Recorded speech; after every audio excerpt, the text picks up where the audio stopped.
Jadi besok kalau di lapangan, Anda di lapangan, itu akan kita jumpai tipe-tipe tanahnya seperti tadi itu Pak disampaikan.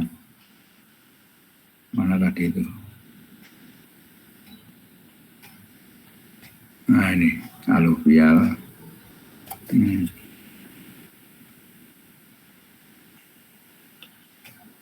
Nah ini.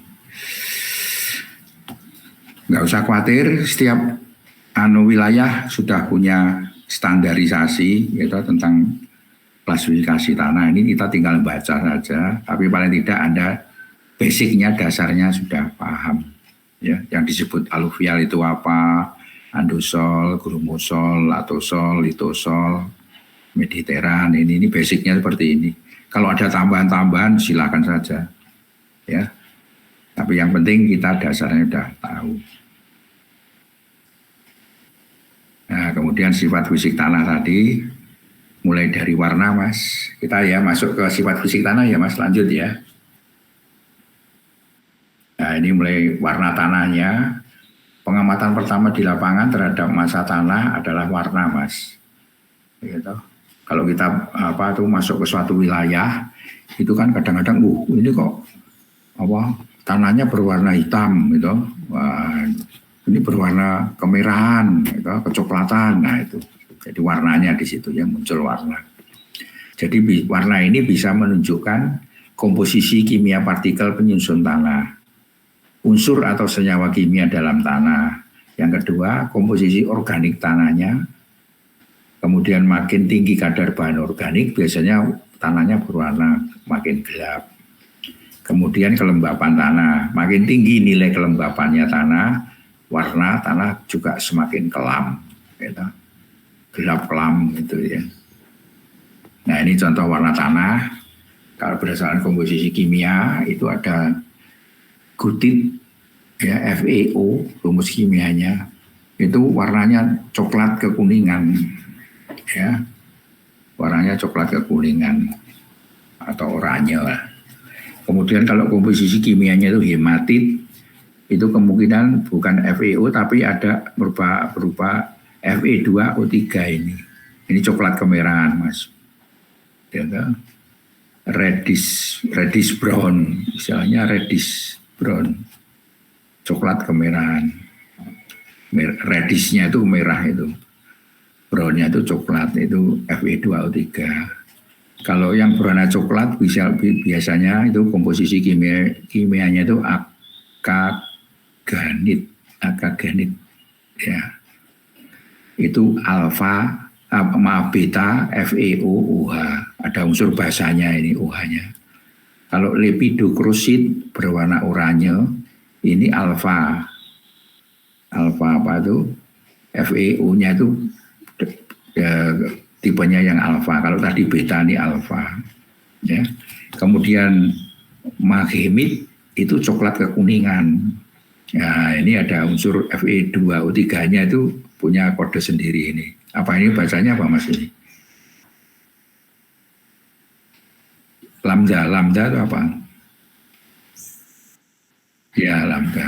Kemudian yang komposisi yarosit itu kuning abu-abu, kelabuan itu ada unsur kalium, ya unsur kalium ada sulfatnya dan ada basanya. KFE3 SO4 2 kali, OH 6 kali. Ya kita tinggal baca laporannya aja. Ya ada, insya Allah itu ada semua. Kalau belum ada bisa Anda tanyakan gitu pada yang instansi yang terkait itu. Jadi ini sekedar contoh tanah, warna tanah ya Pak disampaikan. Kemudian berikutnya lagi ukuran butir itu sama dengan Pak Adi pernah jelaskan dulu gitu. Ada sistem internasional, ada sistem Amerika ya. Nah ini tergantung gitu. Kita nggak usah bingung gitu. Kita tanya, biasanya mereka sudah langsung USDA itu bisa pakai ini kalau USDA. Kalau yang internasional Eropa apa itu biasanya pakai yang ini gitu. Dan itu pasti dijelaskan ada dicantumkan di dalam deskripsinya itu. Gitu. Prinsipnya sama Mas di sini. Kerikil gitu. material kerikil itu ukurannya lebih besar dari 2 mili. Di sini juga lebih besar dari 2 mili. Pasir kasar di sini 2 mili sampai 0,2. Di sini pasir sangat kasar itu termasuk 2 sampai 1 mili.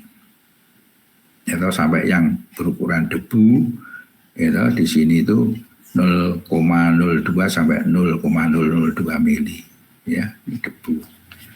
Kemudian yang liat itu lebih kecil dari 0,002. Kalau yang paling mudah itu yang ini Mas, pasir dengan kerikil ini paling mudah. Kalau Anda nggak pakai sepatu, copot sandal di lapangan itu kalau kaki Anda keri-keri itu mesti kerikil itu, ya. Namanya kan kerikil itu, kerining sikil namanya itu. Paham ya? Iya. Nah, karena namanya kerikil itu, kerining sikil. Itu. Paling mudah ini. Kalau Anda halus itu ya, di kaki itu halus itu, oh ini mesti ukurannya antara debu sama yang liat ini. Nah, ini antara ini. Gitu. Nah, tinggal kita sampling, masukkan ke lab. Gitu.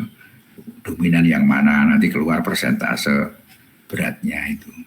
Oke, mudah ya. Nah, ini ukuran butir dalam ini secara lepas-lepas Mas, fragmen ya, berupa fragmen. Kalau berupa fragmen itu bongkah di atas 256 mm, di bawahnya itu berangkal 16 sampai 256 mm, kerakal itu namanya aja kerakal itu 4 sampai 16 mili, lebih kecil dari kerakal namanya kerikil gitu. 2 sampai 4 mili. Ini bedanya gampang di lapangan. Kalau kita pakai sepatu, pakai sandal itu di sini keri, kalau di sini Anda kesandung mesti teriak gitu. Waduh, ukurannya 4 sampai 16 mili gitu. Lebih gede dari ini. Kalau yang lebih halus lagi, pasir, lano, lempung ukurannya ini. Nah, mudah toh. Membedakannya mudah. Itu fragmen dalam bentuk material fragmen ini ya, ukuran butir fragmen lepas-lepas itu ya. Nah, kalau pakai ayaan ini, kita pakai ayaannya kalau menggunakan saringan, sehingga kita namanya kan shift method analysis gitu. Analisis ukuran butir itu kalau di lab namanya shift method analysis, metode saringan gitu. Shift method analisis metode saringan. Ini nomor ayaannya ini kayak ayaan kopi itu loh Mas. Ya, ini yang 10 ini makin kasar, jadi ini nomornya makin gede makin halus Mas. Kalau makin kecil ke atas itu makin kasar. Ini makin halus, nomornya makin gede, halus, sangat halus, itu ukuran materialnya. Gitu. Nah, jadi nanti yang dipakai harus bisa membedakan antara ini, lano, pasir, sama ini butiran atau kerakal ini, ya kerikil kerakal ini. Itu aja, yang mudah. Nah, terus nanti persentit beratnya menggunakan analisis ini, diagram sama sisi segitiga sama sisi ini, ya, yang sudah pernah Pak disampaikan contohnya itu. Nah, kalau menggunakan grafik ini pakai grafik ini. Jadi ini persentit passingnya yang tertampung di ayaan berapa miligram. Kemudian di sini ukuran butirnya. Nah, ini yang di meja kita nanti laporannya ini Mas datang. Kita baca laporan ini. Ya. Nah, ini sesuai mulai dari bagian kiri ini yang berukuran halus, clay, lano, pasir, ini gravel ini yang kerikil, kerakal, ya, dan seterusnya yang kasar itu. Kerikil, kerakal, berangkal sampai bungkah itu yang ini ke kanan, makin kasar.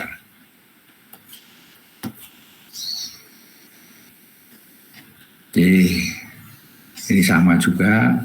Gitu.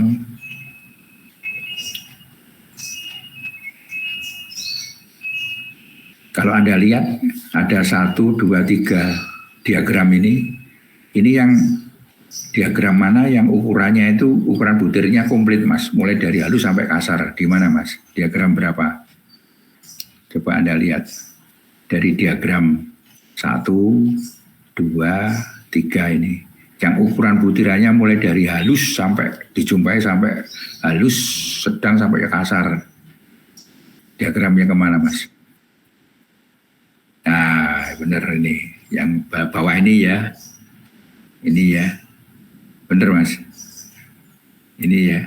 Kelihatan toh? Ini well graded nih.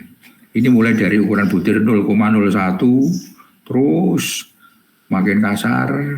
Nah, ini naik 0,1 mili loh ini dijumpai sampai 10 mili dijumpai di sini. Sampai akhirnya sampai 3 ini 100 mili. Kurang ya, lebih kurang ini. Nah, 3 inci ini. Jadi ini merata ini, bukan halus sampai kasar. Kalau yang berukuran seragam, ya mana diagram yang ukurannya rata-rata apa itu seragam berukuran butir sedang lah. Yang uniform ini loh Mas, yang pertama ini. Nah itu mudah itu bacanya seperti itu. Ya. Yang kedua ini juga tapi apa mengalami pengurangan penurunan berat persennya. Ya. Kalau yang paling panjang ya ini, ya yang ketiga ini well graded ini. Udah kalau Anda sudah bisa memahami ini, sudah bisa tahulah mengerti. Ya. Mudah tinggal baca kita. Silakan kalau ada pertanyaan Mas, Mbak. Putrinya kok nggak ada suaranya ini Mas? Halo, Putri. Iya Bapak. Ya, ayo. Silakan Mbak kalau ada pertanyaan. Belum Pak. Belum. Ya paling tidak pahami ya, sudah paham ya, memahami. Lanjut ya, bisa lanjut ya. Nah ini kelas tekstil tadi sudah Pak disampaikan. Sand ini diterjemahkan pasir, siltnya debu. Kalau di engineering lano Mbak Mas ini. Kalau yang untuk kepentingan rekayasa atau teknik namanya lano. Clay-nya ini lempung, kalau di sini lihat itu baru loam-nya ini yang disebut lempung kalau untuk kepentingan pertanian. Loam di sini Anda lihat di sini coba di grafiknya ini loam-nya. Nah ini loam-nya di sini Pak. Di sini itu persentasenya loam itu bisa apa itu sand-nya itu bisa mencapai berapa ini? Coba Anda lihat. Kalau sini kan 100%. Ini bisa mencapai 40% loamnya ini pasirnya, kemudian lanonya ini bisa mencapai 40% juga, ini sampai 50% ini. Kemudian clay-nya ini sampai batas ini, merah ini. Nah, 30% ya. 30%. Soalnya makin ke ujung ini kan 100%, makin ke sini kan 100%. Nah, kalau ingin lihat sudah datarnya ini loam ini. Loam, mana loam?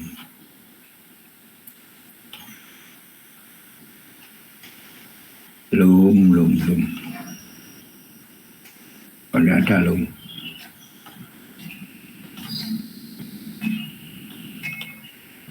Loam mana loam? Oh, di bawah.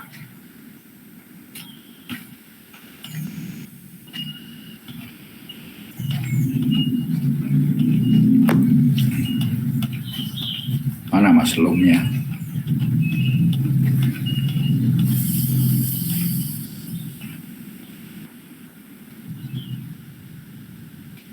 Nah ini loam atau lempung ini 7-27%, debunya itu 28-50%, pasirnya, P-nya itu pasir ya, itu 23-52% ini lempung. Belum, nah ini.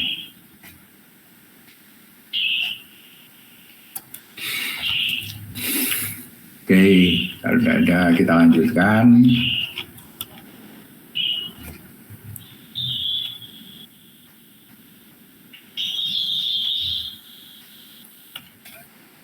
Sekarang kelas tekstur sudah, meningkat konsistensi tanah.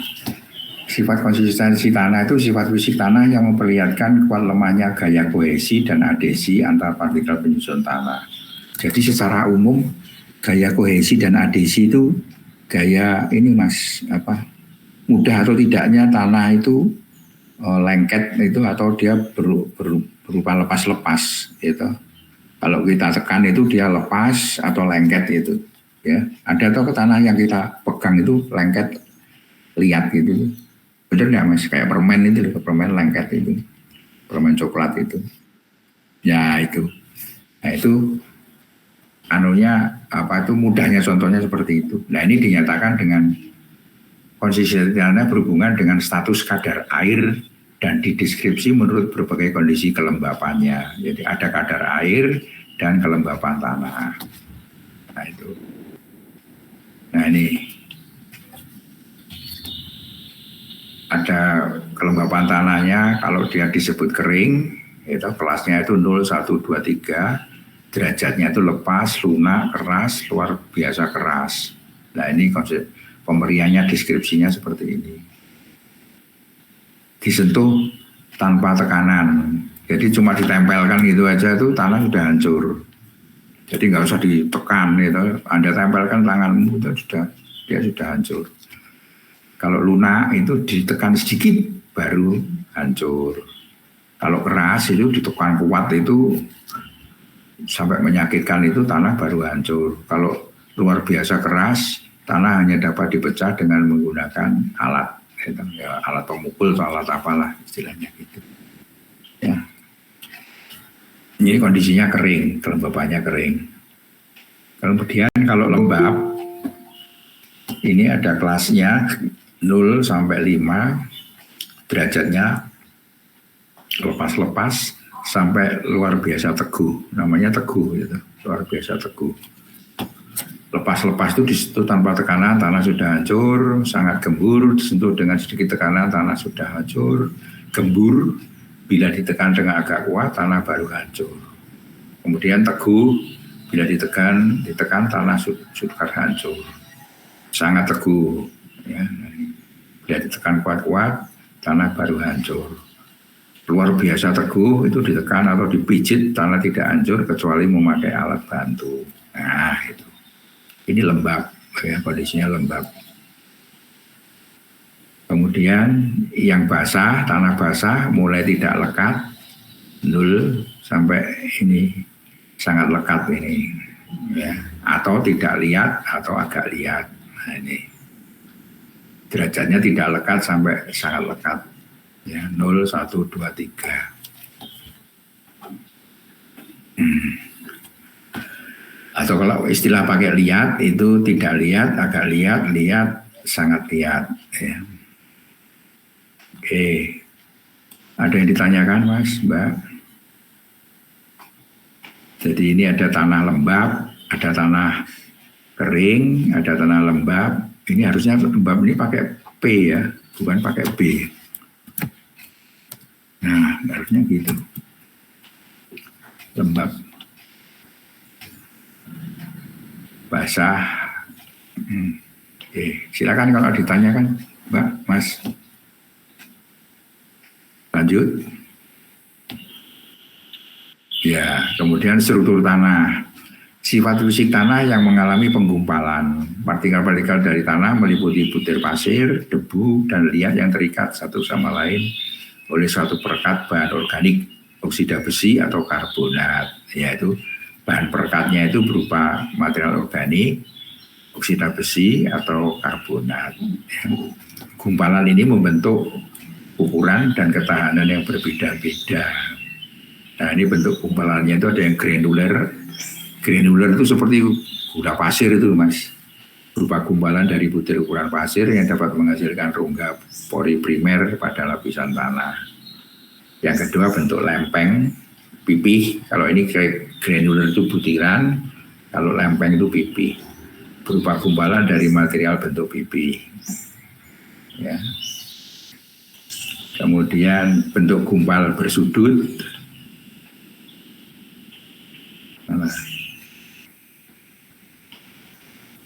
Gumpalan.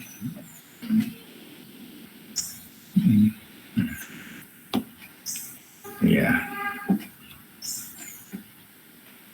Bentuk gumpalannya granular atau lempeng tadi sudah Pak dijelaskan.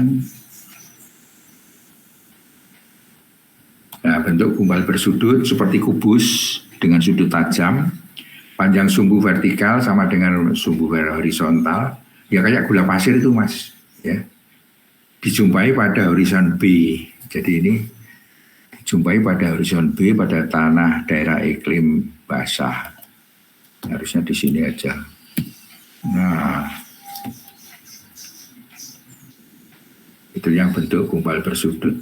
Kalau gumpal membulat, kalau ini bentuk butirannya itu seperti gula pasir, ini gumpalannya membulat seperti bola itu, seperti kubus, tapi membulat. Panjang sumbu vertikal sama dengan merupakan tanah horizon B, tanah daerah iklim basah. Ya. Kemudian bentuk prisma Mas, panjang sumbu vertikalnya itu lebih panjang daripada sumbu horizontalnya, dijumpai pada horizon B. Jadi A sama B di atas, di bawahnya horizon A. Bentuk tiang kolumner, panjang sumbu vertikalnya sumbu horizontal ya. Bagian atas membulat dijumpai pada horizon B ya. Jadi panjang sumbu vertikalnya itu lebih dari panjang sumbu vertikalnya. Bagian atas membulat dijumpai pada horizon B. Ini pada tanah iklim kering. Cirinya seperti itu. Nah ini sedikit tambahan ini, jadi butir tunggal, ada yang butir pejal masif itu, ya. Masif pejal. Ya ini ada yang granular, lempeng, gumpal tadi itu prismatik. Ini kolumner itu yang bentuknya bulat, kalau prismatik itu yang menyudut ya. Ini granular itu yang butiran kayak gula, lempeng itu pipih ya. Terus ini menggumpal. Ya, itu aja tambahnya. Nah ini juga kalau ini mulai dari kelas struktur tanah, ada sangat halus, halus, sedang, kasar, sangat kasar. Kemudian granular, lempeng, gumpal membulat, gumpal menyudut, prismatik, dan ini kolumner. Kemudian ini ukurannya, tambahnya aja. Jadi kalau di laporan nanti muncul, Anda tinggal, oh ini termasuk yang kelompok struktur tanah, kelas struktur tanah yang halus sampai sedang, atau sangat halus sampai halus, kasar sampai sangat kasar, begitu aja. Ya. Mudah memahaminya, sudah ada semua. Kemudian tipe struktur tanah, untuk menjelaskan susunan partikel dari partikel tanah ini, struktur tanah terdiri dari struktur makro dan struktur mikro. Kalau makro itu merupakan agregat-agregat fragmen tanah satu dengan lainnya. Kalau yang mikro itu susunan butiran tanah seperti pasir, liat, dan lempung menjadi partikel sekunder yang disebut patch. Ya, ini. Jadi ada struktur makro dan struktur mikro. Oke. Nah ini juga berdasarkan tipe dan kedudukan agregat, struktur mikro dikelompokkan remah lepas dan remah sedang. Ada semua di laporan, enggak usah. Anda prinsipnya ini baca ini paham. Gitu. Ada istilah lekat, lengket. Ya. Nah, yang penting ini pengaruh struktur tanah terhadap pertumbuhan tanaman. Pertumbuhan akar tanaman bila struktur tanah remah, akar tanaman akan tumbuh dengan baik. Jadi kalau di lapangan nanti Anda jumpai laporan struktur tanahnya itu remah, ini akar tanaman akan tumbuh dengan baik, berhubungan dengan perkembangan akar tanaman ini. Ya. Kemudian struktur tanah remah, keseimbangan perbandingan volume bahan padat dan ruang pori-pori relatif pemberian pori-pori di antara agregat lebih banyak daripada struktur gumpal. Ya. Sehingga kapasitas infiltrasi juga menjadi lebih besar serta perembusan air dalam lapisannya juga lebih cepat. Oke. Nah ini kalau ada fraksi pasir, ini bisa Anda baca kondisi pori-pori yang besar, pori-porinya dan sedikit ruang pori halus. Sehingga kapasitas infiltrasi pada tipe tanah pasir lebih besar dibandingkan tanah tipe liat. Ya, kapasitas infiltrasi itu ini serap menyerap airnya itu loh Mas. Kemampuan untuk menyerap air itu kapasitas infiltrasi. Ya. Nah, biasanya kalau berukuran butir, biasanya ada pori-porinya, ada rongga pori-porinya itu yang bisa menampung airnya itu. Ya. Konsepnya itu. Nah ini rumus-rumus. Nanti kalau Anda tinggal masukkan aja yang ingin tahu itu berapa persen, ini rumus-rumusnya tinggal masukkan, Pak disampaikan ini. Komponennya tanah ada udara pori, air, padatan atau solid. Gitu. Jadi ini udara, pori, air ini air water ya. Kemudian ini solid padatan. Nah tinggal nanti volumenya berapa Anda bisa menghitung. Ya silakan. Ya tinggal sudah Pak Adi sampaikan semua, wah enak ini. Dulu Pak Adi cari sendiri seperti ini. Nah tadi Pak Adi menyebutkan kapasitas infiltrasi, peristiwa masuknya air dalam tanah melalui permukaan tanah secara tegak. Nilai laju infiltrasi sangat tergantung pada kapasitas infiltrasi, yaitu kemampuan tanah untuk melewatkan air dari permukaan tanah secara tegak. Nah ini ya, jadi nanti ada rumusnya. Nah terus nanti ini Mas, kapasitas infiltrasi ini berhubungan dengan relief atau permukaan. Ya, nah ini nanti arahnya ke sini. Nah ini Mas.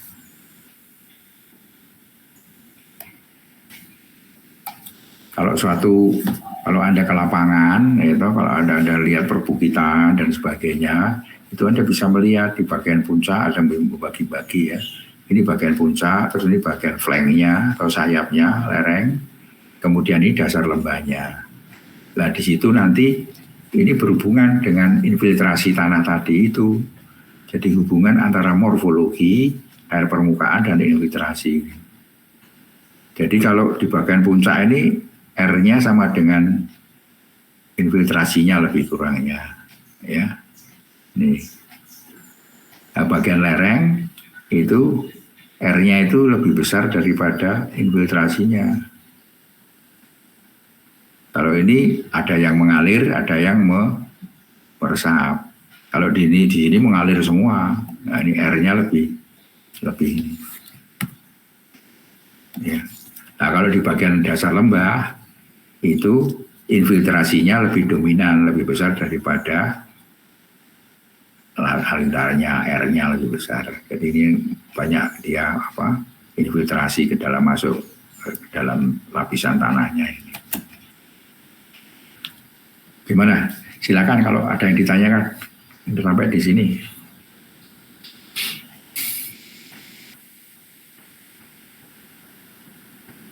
Yuk, silakan. Mas, Mbak. Halo.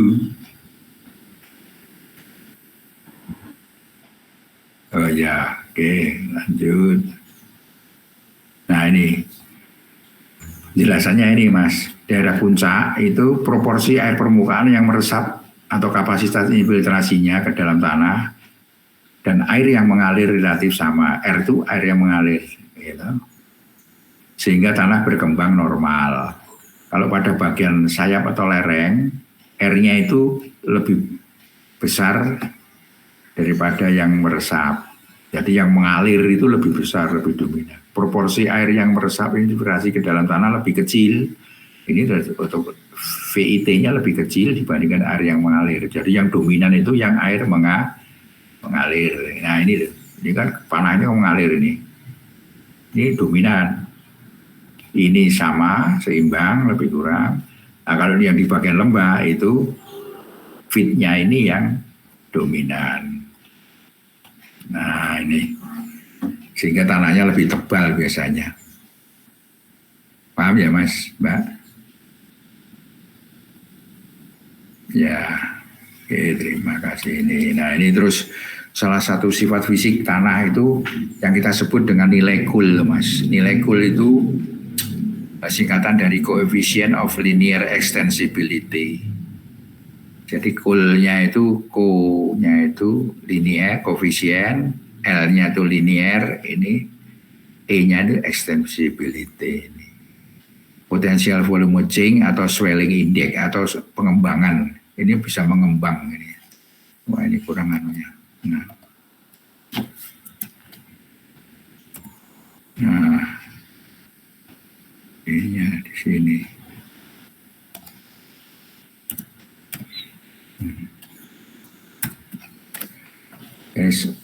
Jadi apa nilai pengembangannya itu diukur dengan nilai Cool-nya ini. Jadi tanah apa menyusut, mengembang dan sebagainya itu pakai apa menggunakan coefficient of linear extensibility ini ya. Nah ini diukur dengan ini juga bisa panjang tanah lembab dan panjang contoh tanah keringnya ini. Jadi kalau ini pakai plate, Anda ambil material terus Anda gulung-gulung itu gitu, terus kemudian dibandingkan antara yang contoh tanah lembab dan contoh tanah keringnya ini perbandingannya berapa dikurangi 1 ini ya kan, dan nanti tinggal memasukkan ini. Nah ini part density-nya itu keterangan ini dPd-nya ini.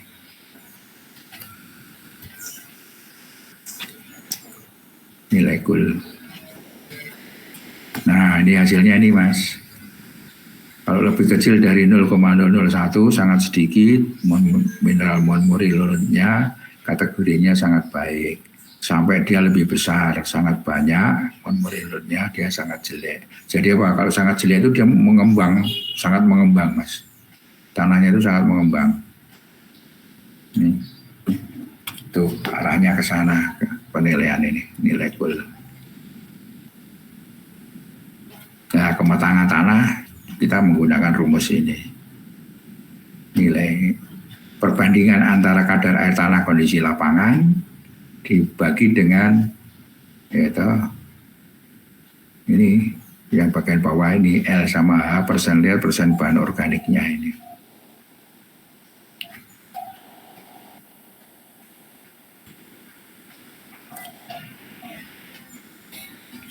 Nilai lebih besar dari 1 tanah mentah atau encer seperti bubur itu Mas. Kalau kurang dari 1 dia tanahnya matang. Kemudian kalau N sama dengan ini seimbang berarti tanahnya agak matang. Itu aja. Ini yang apa perlu kita perhatikan itu. Semuanya nanti di laporan ada. Nah yang terakhir, selamat belajar dan semoga sukses. Sudah ada berita, kalau menurut jadwal kita anunya kapan Mas? Mulai apa itu? UTS-nya Mas. Jadwal UTS-nya Mas Dava.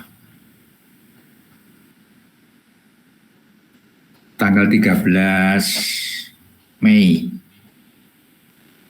Oh, 13 Mei. Kita sudah ya. Sudah apa itu? UTS ya. 13 sampai berapa Mas?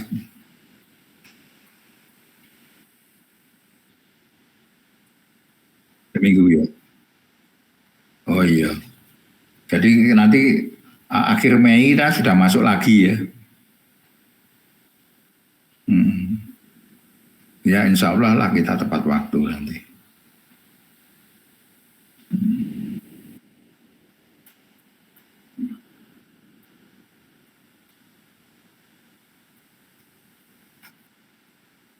Apa? Yang apa?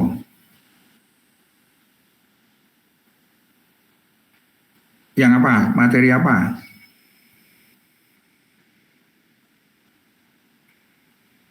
Iya apa? Tentang apa? Membahas tentang apa? Ya nanti diingatkan terus Anda WA ke Pak Hadi tidak apa-apa. Ya nanti Anda WA Pak Hadi tidak apa-apa diingatkan. Oke. Apalagi ini sudah Istirahat sebentar. Ini sampai sampai jam berapa Mas anunya? Meetingnya sampai jam berapa waktunya? Zoom. Oh iya. Istirahat 2 menit dulu sebentar ya. Berarti kak tak ke toilet. Ke toilet dulu. Oke.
Bismillahirrahmanirrahim.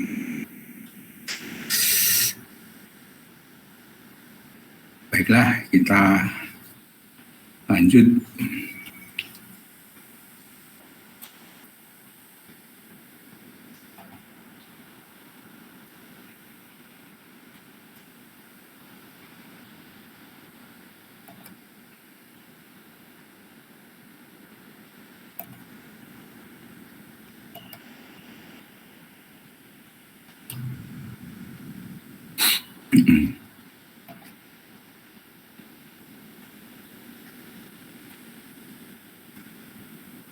Halo.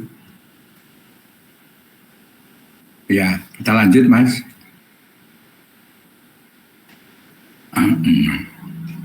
Metodologi 2B.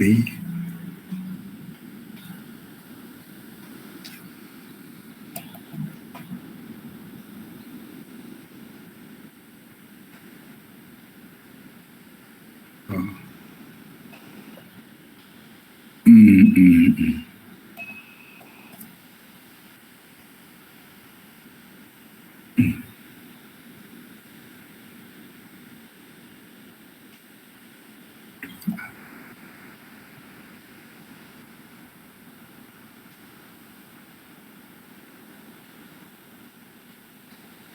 Kita lanjut, bentar, 2B, 2C,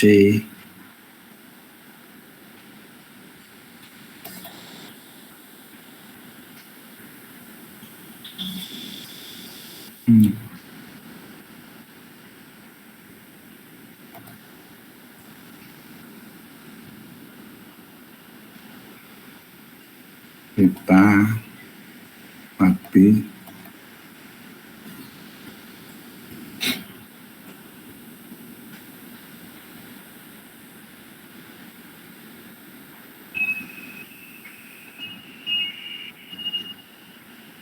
waduh,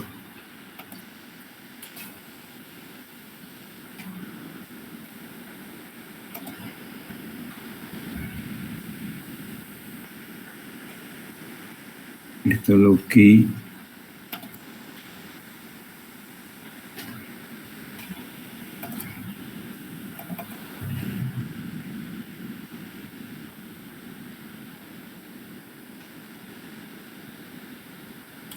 konsep mau apa tuh?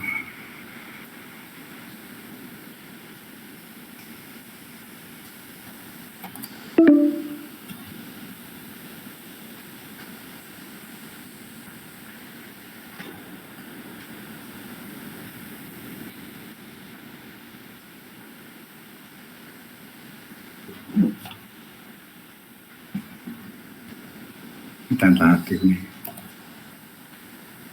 4A.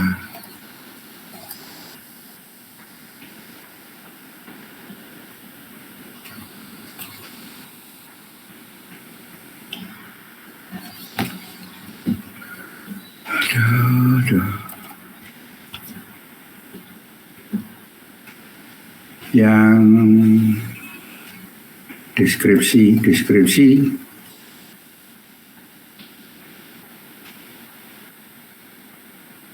Nah ini.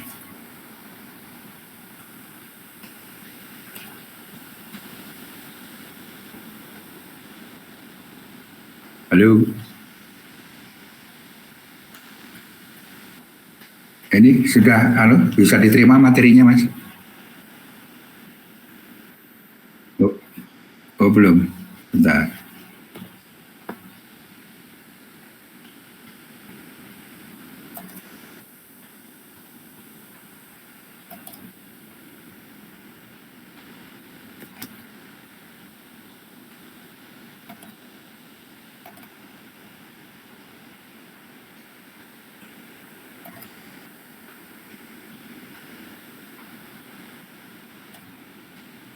Nah ini sudah, Mas.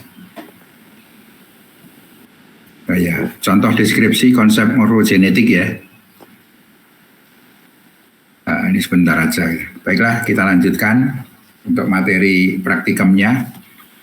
Ya.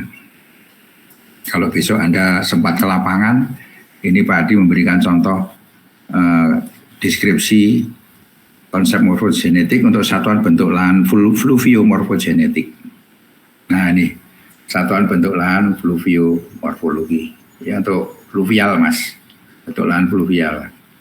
Nah ini kita buka contohnya Pak Adi menggunakan peta geologi daerah wilayah Kota Semarang. Ini pakai peta geologi regionalnya. Terus nanti ada titik-titik pengambilan sampelnya, ya. Nah ini satuan bentuk lahan denodasionalnya ini. Contoh stasiun 01. Ini ada koordinatnya. Lokasinya Kaligarang, daerah Tinjomoyo.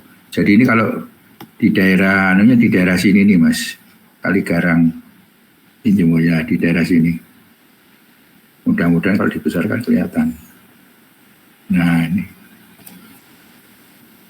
di daerah sini nih, Tinjomoyo, Kaligarang. Ya. Oke.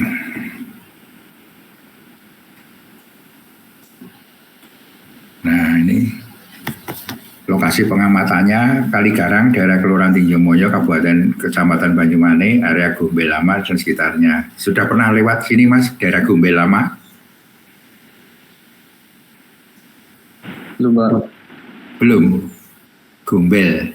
Nah itu sebelah dari jalan Gombelnya itu yang Gombel Lama loh Mas. Jangan Gombel Baru kayak yang Gombel Baru itu yang naik.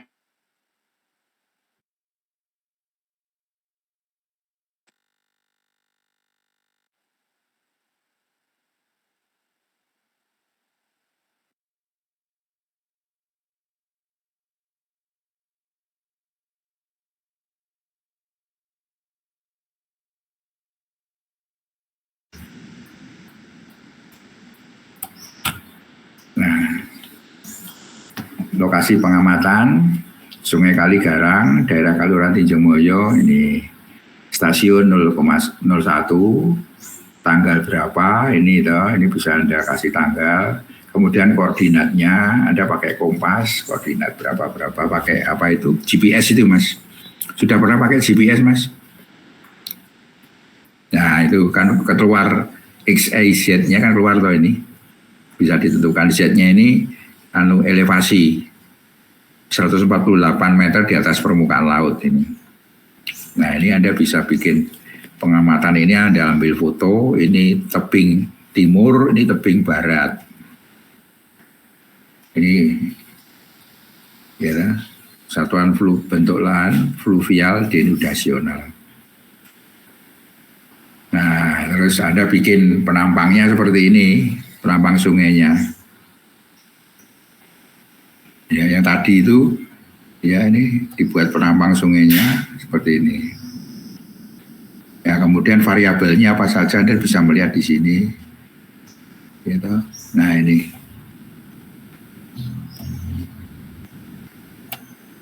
Nah ini, yang A ini panjang area tererosi, gitu, ini yang tererosi. Gitu. Daerah ini tinggi tebing tererosi, tinggi tebingnya yang tererosi, yang mudah tererosi. Kalau ini tererosi terus, ini longsor nanti, ya. Nah ini udah ada. Terus panjang area rawan gerakan tanahnya 25 meter, X-nya ini 25 meter ini. Nah, jadi kalau Anda bikin rumah di sini, nanti ini bisa ikut longsor, gitu. Makanya tidak boleh ada jembatan sungai itu, jembatan sungai diperhatikan juga, daerah rawan gerakan tanahnya diperhatikan. Kemudian area diprediksi terkena erosi X-A. Nah ini X-A ini. Ya. Ya. Kemudian ini yang sebelah tebing baratnya itu bentuk lahan dataran banjir. Ini tinggi 0,8 meter. Jadi kalau air ini meluap, ini akan sampai di permukaannya ini. Panjang lereng dataran banjirnya 17 meter. Ini F-nya ini Mas. Nah ini. Sampai di sini dulu, silakan kalau ada yang ditanyakan Mas.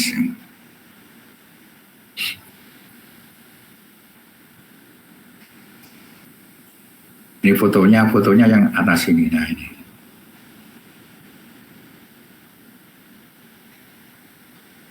Silakan Mas, kalau ada yang ditanyakan. Ini variabel-variabelnya ini mungkin. Ya.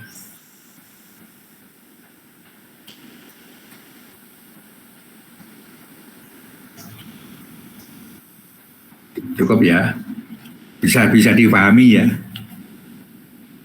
Ya variabelnya ini maksudnya bisa dipahami ini. Variabel ini dari keterangan ini tebing-tebing sungainya. Terus berikutnya, nah ini deskripsi materialnya ini Mas. Ini di deskripsi, ya, batu lempung dan perselingan batu pasir. Ini teman geologi Mas nanti, ya. Tapi paling tidak Anda pernah melihat laporannya, jadi paham lah. Ya. Nah ini komposisi, warna, struktur, lapisan, gitu, komposisi, pasir halus, sekian, lempung, sekian, gitu. Gitu. Sifat plastis, sedikit lengket, tidak mudah terurai, kompak, komposisi pasir lebih dominan. Nah ini kondisi apa lapangannya seperti ini. Nah kemudian komposisi tanah residual, sisa, ini langsung jadi residual itu hasil pelapukan di atas batuannya ini. Gitu. Ini namanya disebut sebagai sand clay mixture, ya, atau sandy clay loam ini. Gitu. Nah ini. Kemudian yang tanah terangkutnya paling atas ini tanah terangkut ada.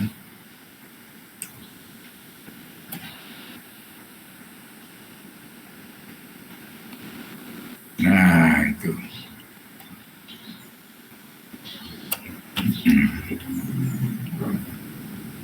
Terus berikutnya lagi, saya kira tidak ada pertanyaan ya, mudah ini ya. Nah ini yang stasiun 02 ini Sungai Kaligarang, masih daerah Tinjomoyo tadi itu turun ke arah hilir, ya, hanya lokasinya STA 2. Ini juga fluvial denudasional. Nah ini kalau tadi yang tebing baratnya yang apa gerakan tanah cenderung berat, sekarang tebing bagian timurnya ini rawan gerakan tanah nih, erosi atau gerakan tanah. Dataran banjirnya yang di sebelah tebing timur, ini yang di sebelah barat. Ini juga di deskripsi, ya, mulai dari A, B, C, X, panjang area rawan gerakan tanah 18 meter ini, sampai sini 18 meter ini.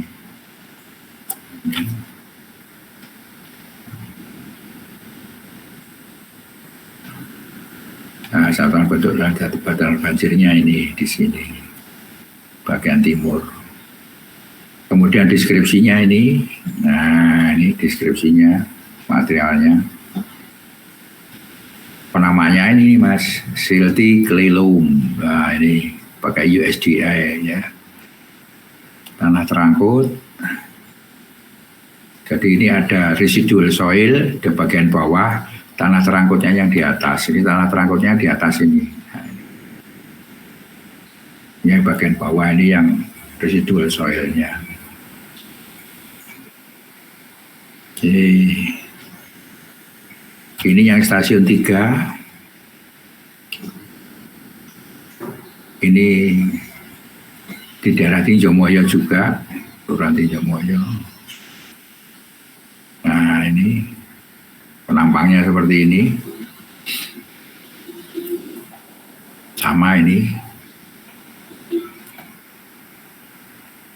Nah ini. Kelihatan ya Mas gambarnya ya. Ya. Variabel-variabelnya juga kelihatan ini ya. A, B, ini ya, ini ada garis-garisnya kan, diberi garis ini. Jadi nanti ini Mas, kalau Anda ke lapangan untuk menentukan sempatan sungai, itu tidak asal menentukan sekian meter gitu, tidak. Jadi nanti dari ini ada jadi jalur, itu jalur berapa sampai berapa kilometer berapa panjang sungainya itu, gitu. Anda tentukan jalurnya. Kemudian tempat-tempat yang rawan itu Anda deskripsi, Anda jadikan Anda stasiun STA yang rawan-rawan itu. Ya terus Anda deskripsi seperti ini. Itu jadi Anda tugasnya seperti itu. Anda tinggal ke lapangan sama anak buah saja ya toh. Kita tinggal ini ukur ini gitu aja. Tapi kita sudah paham mengenai variabel-variabel yang untuk diukur ini seperti ini. Ini dataran banjirnya di sebelah barat. Ini daerah yang rawan gerakan tanahnya di bagian timur. Oke, itu sudah. Nah, ini diagram baloknya, penampang tadi yang mulai dari stasiun 1, 2, 3 itu bisa dibuat penampang seperti ini Mas, diagram baloknya itu seperti ini. Nah, ini 1, 2, 3 pas kelokan-kelokan sungai itu. Gitu, ada kelokan-kelokan sungai itu. Riverbank erosion, nah ini ada riverbank erosion juga, ini riverbank erosion juga, erosi tebing sungainya ini. Nah, kira-kira gimana? Bisa lebih jelas ya? Dengan gambar ini bisa lebih jelas Mas? Ya, lebih mudah memahaminya gitu. Nah, kemudian yang ini banjir kanal barat yang sudah jadi, kalau Anda sudah pernah nyebrang banjir kanal barat belum? Sudah sampai ke sana belum? Pengamatan. Kalau jalan-jalan ke lapangan itu belum.